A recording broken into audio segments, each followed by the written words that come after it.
এজন্য ছেলেরা মানুষের বেডি চাইয়া মোবাইল টিপ্পা আর এই চুল পিছনের দিকে ফিরাইয়া খুব চালাক মনে করে। চালাকের কিচ্ছু নেই, খারাইয়া মুতার মধ্যে চালাকের কিচ্ছু নেই, বরং এটা কুত্তার জিন্দিগি। আর কুত্তার জিন্দিগি কোনো ভদ্র মানুষের পরিচয় হইতে পারে না। যে প্রস্রাব করে পানি নেয় না, তার সরাসরি পেশাব করে যে ঢিলা কুলুক পানি নেয় না, তার দৃষ্টান্ত হুবহু কুকুর। এটা কুত্তার স্বভাব, এটা জানোয়ারের স্বভাব। মানুষের কাতারে সে শোভা পায় না। তাকে মানুষের কাতারে দাঁড় করানো, মানুষের সমাজে দাঁড় করানো উচিত।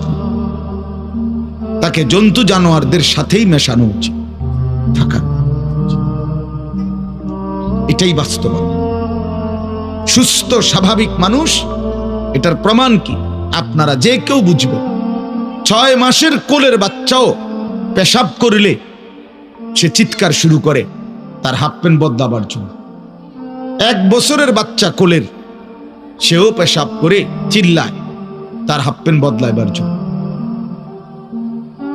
এটাই স্বাভাবিকতা। এটা তার, তাহলে বোঝা গেল মানুষের সৃষ্টিগত স্বভাবজাত চাহিদা যে সে নাফাকি পছন্দ করে না,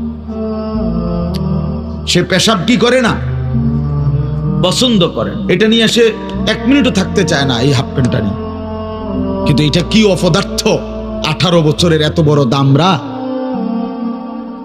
একটা বার পেশাব করে পানি নেয় না, এই সমস্ত পেশাবের ফোঁটা তার এই প্যান্টের মধ্যে জমা, এই দুর্গন্ধ নিয়ে এই অপদার্থে ভাত খায়, এটা নিয়ে সে নাস্তা খায়, চা খায়, এটা নিয়ে সে বিভিন্ন রকমের জিনিসপত্র খায়। এই এখান থেকে এখানে না, প্যান্ট এখানে, নাক এখানে, এই কদ্দুর জায়গাতে এত কাছে থাকার পরেও যার নাকে মুতের গন্ধ লাগে না, তুমি ডাক্তার দেখানো উচিত। তুমি একজন ভালো মানসিক ডাক্তার দেখাও, পাগলের ডাক্তার। যে ডাক্তার সাহেব, আমার এই অবস্থা হলো কেন? আমার নাকে কেন মুতের গন্ধ লাগে না? আমার সমস্যাটা কি? আমার সমস্যাটা কোথায়?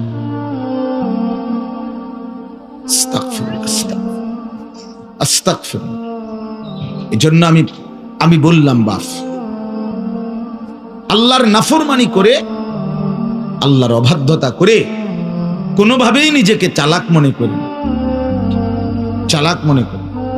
কোরআনুল কারীমের মধ্যে বারবার এই কথাটা আছে। প্রতিটা নাফরমান মূর্খ, জাহেল। ইমাম ইবনে কাসির রাহমাতুল্লাহ আলাইহি বলেন, কুল্লু মান আসাল্লাহ ফাহুয়া জাহিল। যে আল্লাহর নাফরমানি করে, আমি কিংবা তুমি, আপনি কিংবা সে, সেই জাহেল, সেই মূর্খ, সেই অজ্ঞ, সেই অজ্ঞ। কোরআনুল কারীমের মধ্যে আছে, ইউসুফ আলাইহিস সালামের 10 ভাই যখন ছোটবেলায় ওনাকে কূপে ফেলে দিয়েছিলেন, পরবর্তী জীবনে যখন ওনার সাথে পরিচয় হয়েছিল, মিশরের খাদ্য কিনতে আসছিল অভাব এবং দুর্ভিক্ষের সময়, যখন ইউসুফ আলাইহিস সালাম ওনার 10 ভাইয়ের কাছে ওনার পরিচয় দিছিলেন, তখন এই পরিচয় দিতে গিয়ে কথাটা উনি এভাবে জিগাইছিলেন 10 ভাইকে, হাল আলিমতুম মা ফাআলতুম বিইউসুফা ওয়া আখিহি ইদ আনতুম জাহিলুন। এইখানে আছে। ইউসুফ আলাইহিস সালাম ওনার 10 ভাইকে বললেন, ভাইয়া, এই যা তোমরা, মনে পড়ে তোমাদের যখন তোমরা জাহেল ছিলে, মূর্খ ছিলে, তখন তোমরা তোমাদের 10 ভাই মিলে তোমাদের ভাই ইউসুফ আর তার ছোট ভাই বিনিয়ামিন, এই 2 ভাইয়ের সাথে কি আচরণ করেছিলে যখন তোমরা মূর্খ ছিলে, মনে পড়ে? ক্বালু আইন্নাকা লা আনতা ইউসুফ। তখন 10 ভাই ভাবাচাকা খাইয়া গেছে, খাইয়েই বলতেছে, তাহলে কি তুমি আমাদের সেই ভাই ইউসুফ? ইউসুফ আলাইহিস সালাম বললেন, ক্বালা আনা ইউসুফ ওয়া হাদা আখি। হ্যাঁ, আমি ইউসুফ, আর এটাই আমার সেই ভাই, গত সফরে যারে আটকায় রাখছিল, এটাই আমার ছোট ভাই বিনিয়ামিন। কাদ মান্নাল্লাহু আলাইনা। ইউসুফ আলাইহিস সালাম 10 ভাইকে বললেন যে, ভাই শুনো, আল্লাহ আমাদের উপরে বারবার দয়া করেছেন। দয়াই করেছে। তো এখানে আছে কি বাপ, যে যখন তোমরা মূর্খ ছিলে, তার মানে যখন তোমরা আল্লাহর নাফরমানি করেছ, এক অবুঝ বাচ্চাকে তার বাবার থেকে চিরতরে বিচ্ছিন্ন করার জন্য এক অবুঝ সন্তানকে যখন কূপে ফেলে দিয়েছিলে, এটা তোমাদের গুনাহ ছিল, অপরাধ ছিল। আর এই অপরাধটাই, এই গুনাহটাই তোমাদের মূর্খতা, এটাই মূর্খ।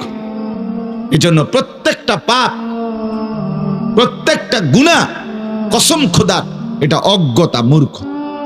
এজন্য যার গুনার পরিমাণ বেশি, তার অজ্ঞতার পরিমাণও বেশি।